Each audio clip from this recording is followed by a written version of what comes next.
स्वागत है आपका। आपके साथ मैं हूं शिल्पा रावत और सीधे इस वक्त सीएम योगी आदित्यनाथ क्या कुछ कह रहे हैं आपको सुनाते हैं। परिवहन निगम को सौगात सीएम योगी आदित्यनाथ की तरफ से दी गई है। डीजल निगम की बसेज का जो पार्किंग हो उसी परिसर के अंदर हो, सड़कों पर जहां तहां न हो।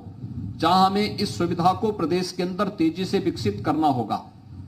उत्तर प्रदेश इस बारे में सौभाग्यशाली है कि 25 करोड़ की आबादी तो अकेले उत्तर प्रदेश के अंदर है। इसके प्रतिदिन की गतिविधियों को आगे बढ़ाने के लिए परिवहन निगम उनमें उनके प्रतिदिन की गतिविधियों में सहभागी बन सकता है। साथ ही साथ वह इन कार्यक्रमों के साथ ही प्रदेश इंटर स्टेट कनेक्टिविटी को बेहतर करने में, क्योंकि राज्य सरकार ने पहले अपने पिछले कार्यकाल के दौरान हम लोगों ने तमाम राज्य सरकारों के साथ एमओयू किए थे कि हमारी बसेज उन राज्यों में बेधड़क जा सके और यात्रियों को अधिक से अधिक हम सुविधा दे सकें। इस दिशा में हमें और बेहतरीन प्रयास किए जाने की आवश्यकता है। दूसरा, हमें इन सभी सुविधाओं को जहां बेहतरीन करके एक कॉमन मैन की सुविधा को सर्वोपरि रखते हुए अपने कार्यक्रम को आगे बढ़ाना पड़ेगा, वहीं अपनी सेवाओं को भी और बेहतरीन देना होगा। जो भी जर्जर बसेज हैं, अपनी आयु पूरी कर चुके हैं, उन्हें बेड़े से हटा करके नियमित क्रम में एकाएक बहुत भारी हम क्रय करें, ये उचित नहीं। फेज वाइज सभी क्रय किए जाने चाहिए, जिससे जितने भी कंडम हो चुकी बसेज आपके बेड़े से बाहर होकर के नई बसेज को हम उसमें शामिल करके और नई सुविधा के अनुसार दे सकें। नियमित रूप से हमारा प्रयास होना चाहिए कि परिवहन निगम से जुड़ी हुई बसेज हो या फिर प्रदेश की सड़कों पर चलने वाले कोई भी वाहन, हैवी वाहन हो, 4 व्हीलर हो, ड्राइवर की टेस्टिंग हर प्रतिवर्ष उसकी फिटनेस की रिपोर्ट आपके पास होनी चाहिए। ऑनलाइन सुविधा दें, ऐसे सेंटर विकसित करें। पता लगा कि परिवहन निगम का ड्राइवर या कोई वाहन चालक है, उसको दिखाई नहीं दे रहा और स्टीयरिंग पे बैठा हुआ है, तो अनुमान कर सकते हैं क्या स्थिति पैदा होगी। और इस प्रकार की स्थिति से हमें बचने की आवश्यकता है। इस पर हम जरूर इस व्यवस्था को जो हम लोगों ने पिछले दिनों लागू किया था उसको हम प्रभावी ढंग से लागू करने का कार्य करें। हमारा प्रयास होना चाहिए कि इतना लाभांश हम परिवहन निगम के साथ जोड़ें कि आने वाले समय में, आज जैसे हम 48 घंटे के लिए बहन और बेटियों के लिए फ्री में बस की सुविधा उपलब्ध करा रहे हैं, आने वाले समय में बहुत शीघ्र 60 वर्ष से ऊपर की हर एक माता बहन के लिए हम परिवहन निगम की प्रदेश के अंदर बस की सेवा को फ्री में भी करने की व्यवस्था करेंगे, जिससे इस कार्यक्रम को हम फेज वाइज आगे बढ़ा सकें। दूसरा, प्रदेश के अंदर सड़क सुरक्षा से संबंधित जो कार्यक्रम है, ड्राइविंग ट्रेनिंग और टेस्टिंग इंस्टीट्यूट की स्थापना को लेकर के आगे बढ़ाने का कार्यक्रम। एक बड़ी संख्या ऐसी है प्रदेश की, कोविड कालखंड में जब हम लोगों ने प्रदेश के अंदर स्किल मैपिंग की थी, जो प्रवासी कामगार और श्रमिक आए थे, 12,000 से अधिक ड्राइवर आए थे यूपी के अंदर और बड़ी संख्या में लोग आए थे। उन सभी ने ड्राइवर ट्रेनिंग की जो सुविधा है वह कहीं और जगह ली होगी। आज हम इंस्टीट्यूट बना रहे हैं, अच्छी बात है।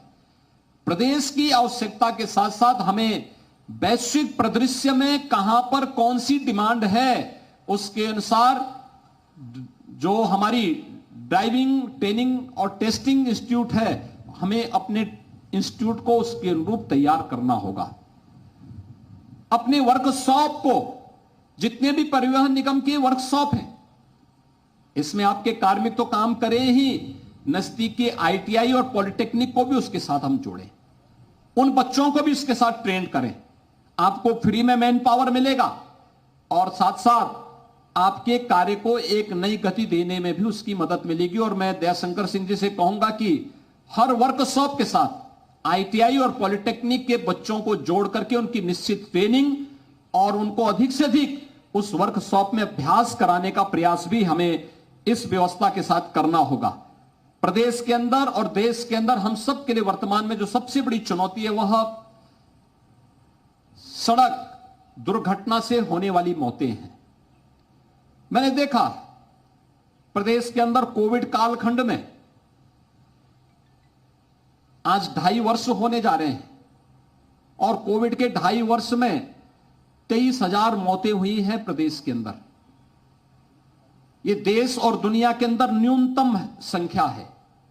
हर मौत हमारे लिए दर्दनाक है, दुखद है, लेकिन कोविड जैसी महामारी से हमने प्रदेश के लोगों को बचाने का काम किया है। प्रधानमंत्री मोदी जी के मार्गदर्शन में जीवन और जीविका को सफलतापूर्वक बचाने के एक बेहतर प्रयास को आगे बढ़ाया है। लेकिन मुझे बताते हुए, यह भी कहते हुए बहुत दुख और कष्ट होता है कि सड़क दुर्घटना में प्रदेश के अंदर अकेले एक वर्ष में 20,000 से अधिक मौतें होती हैं। ये एक चिंता का विषय होना चाहिए। यानी कोरोना जैसी वैश्विक महामारी में जिसने दुनिया को पस्त कर दिया, वह उस समय भी प्रदेश के अंदर हम लोग उस 2-2.5 वर्ष के अंदर मौत के आंकड़े प्रदेश के अंदर न्यूनतम रखने में हम लोगों को सफलता प्राप्त हुई। 2.5 वर्ष के अंदर 23,000 मौतें कोविड के कारण होती हैं, लेकिन सड़क दुर्घटना में 20,000 से अधिक मौत अकेले एक वर्ष में होती हैं। इसके पीछे क्या कारण है, इसे हमें ढूंढने की आवश्यकता है, उसकी तह में जाने की आवश्यकता है। अगर हम उसकी तह में जाने में सफल हो पाएंगे तो निश्चित ही कहीं ना कहीं इसे कंट्रोल करने में हमें मदद मिलेगी। आज के इस अवसर पर मैं एक बार फिर से, जब प्रदेश भर से हम लोग इस व्यवस्था के साथ जुड़े हुए हैं, आज पूरे उत्तर प्रदेश को हर जनपद को 2-2 परिवहन निगम की अच्छी बसेज प्राप्त हो रही है। इन बसेज को हम लोग प्रदेश की बहन और बेटियों को रक्षाबंधन के अवसर पर उपलब्ध करवाने के साथ ही पूरा परिवहन निगम की हर बस में बहन और बेटियों को फ्री में सुविधा का लाभ प्राप्त होगा, परिवहन की सुविधा का लाभ प्राप्त होगा। इस विश्वास के साथ मैं एक बार फिर से परिवहन निगम को इस पूरे अभियान के लिए हृदय से बधाई देता हूं, अपनी शुभकामनाएं देता हूं और विश्वास व्यक्त करता हूं आम जन की आकांक्षाओं के अनुरूप हम बेहतर परिणाम देने में सफल होंगे। आप सबके प्रति मेरी शुभकामनाएं, और मुझे लगता है कि आजादी के अमृत महोत्सव का इससे बेहतरीन उपयोग दूसरा और कोई नहीं हो सकता। ये हमें इसको और तेजी के साथ आगे बढ़ाने का कार्य करना होगा। आप सबके प्रति मेरी शुभकामनाएं। धन्यवाद। जय हिंद। उन्होंने बोला बीच में। तो लखनऊ से सीएम योगी आदित्यनाथ का ये पूरा कार्यक्रम आप देख रहे थे, जहां पर सीएम योगी आदित्यनाथ संबोधन कर रहे थे। और ये बता दें आपको, कोविड काल में दुनिया के अंदर काफी बड़ी संख्या में मौतें हुई हैं, ये अपने संबोधन में उन्होंने कहा। लेकिन आज परिवहन निगम को सीएम योगी आदित्यनाथ ने सौगात दी है। सड़क हादसों में कमी आई है, इस पर ध्यान देने की जरूरत है। इसके साथ ही परिवहन सेवाओं का सीएम योगी ने आज उद्घाटन किया इस कार्यक्रम में। और परिवहन विभाग में शिलान्यास और लोकार्पण का ये पूरा कार्यक्रम था। सड़क सुरक्षा सप्ताह को आगे बढ़ाने की जरूरत है, ये भी उनकी तरफ से बात कही गई।